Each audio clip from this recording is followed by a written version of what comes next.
Welcome to Comics Oddities. My name is Eric. Today we have Reading is Tight by Jeffrey Mahannah. This is a collection of some of Jeffrey's most wildest, bizarre, twisted, disturbingly hilarious comics that he's ever posted on Instagram, all put in this beautifully binded book here. But before we dive too deep into this, I just want to say my new comic, UFO Bros Cheese Ray, is out now. It's a surreal, colorful, irreverent, kind of dark stonery humor comic. It's about two bohemian slacker aliens who are on a road trip across the universe, and they're just traveling around. So definitely pick that up if you want to support the channel and me. It's a great read, so I recommend you go for it. The link to buy the book is in the description. Now back to Reading is Tight by Jeffrey Mahannah. Now, I first heard about Jeff Mahannah's comics from Instagram, like most people. He also does stuff on Adult Swim's website, which is very fitting for the kind of work he does here. He's mostly known on Instagram for making these like swipe comics that are really demented, and it's kind of funny because this whole book is actually set up like one big Instagram swipe comic. It's just a collection of his previous work, but instead of having panel layouts, it's just a single panel comic after single panel comic, which is kind of an interesting way to go about things. If you're unfamiliar with his work and you want to just know the insanity of these comics, I'll read a couple for you, alright? Here's the first one in here. Okay, so we have Tortoise versus the Hare race. The hare looks a lot like Bugs Bunny, by the way.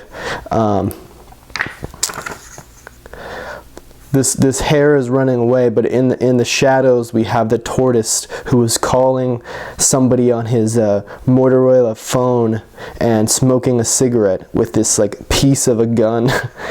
this like gun piece necklace. So then as we see, the hare is stopped by some sort of mafia member. The mafia member puts his feet in cement and drops him over a bridge. The hare is like underwater, his feet stuck in cement, gasping for air. And as you can see in the background, there's a sawfish, but it's like an actual saw with fins. He picks up the sawfish and rips his legs off. We get a little while later and the tortoise is still running, drenched in sweat, and we have the rabbit swimming down a river using fish as feet. The hare wins the race, goes through the finish line, and then starts making out with this woman. I don't know, folks. Okay, here we have another one. We have a pregnant woman smoking a cigarette and making SpaghettiOs. And then she has some sort of a heart palpitation and she drops her cigarettes and SpaghettiOs and falls to the ground. And then she appears to like queef out her child. And then her child goes to her rescue to help her out and wonder what his mom is doing. And then this just recently born fetus walks out of the trailer park that he is living in with an insanely long umbilical cord. And then he appears to go to med school and he's learning about the limbic system. And then this recently born child, naked, covered in blood, gets his diploma. And then he runs back to the trailer park he was born in. And then apparently, through all of this, he invents Pepto-Bismol, and he's giving his mother, who had some sort of heart problem, Pepto-Bismol. So as you can see, these comics are very insane and over the top. Some of these are a little too much for YouTube, so if you want to read them, I just recommend go on Instagram or pick up this book yourself. The art in these comics are pretty cool. They have this childlike outsider art quality. It kind of reminds me of like Wesley Willis's drawings a little bit. They're done in like crayon and colored magic marker. There's a lot of like hilarious product placement in these. I mean, he's not actually like making money from these products, but he uses them as like a joke. There's like Subaru product placement and Kohl's and McDonald's. There's a lot of like outdated 90s band shirts that are really cheesy and corny, like Ace of Base and No Doubt. There's even like some Chicken Foot band. I don't even know what that is. I'll have to like look it up later. There's even like one scene where this couple is like dressed up and they go to a Chick-fil-A, like it's like some fine dining restaurant, and they sit down in suits, and the waiter at the Chick-fil-A is like pouring them Mountain Dew into a wine glass like it's like fine aged wine.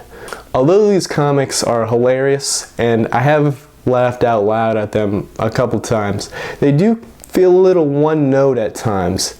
It seems like too many times in these comics it's just like somebody having sex or somebody giving birth, but it's put through this like weird, absurd, bizarre lens, which can kind of feel like after reading a ton of these, it's like, oh, a little redundant. You're just doing the same thing over and over again, but they are funny. After reading this, I realized these comics are actually perfectly made for Instagram, and it's no wonder that he's very successful as a cartoonist on the platform, because I feel like every panel of these comics has something weird or interesting or like a plot twist of some sort that catches people's attention, and they're really quick to read too. There's no words, no dialogue in these comics.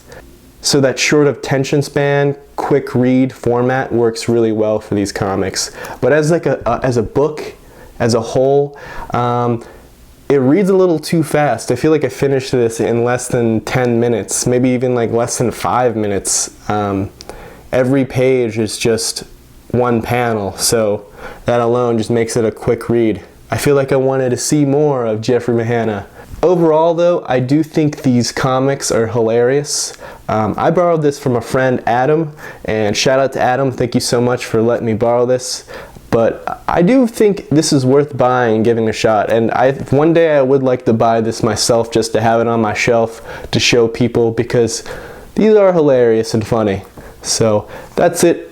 Thanks for watching Comics Oddities. Remember to eat your vegetables, exercise, and read more comics.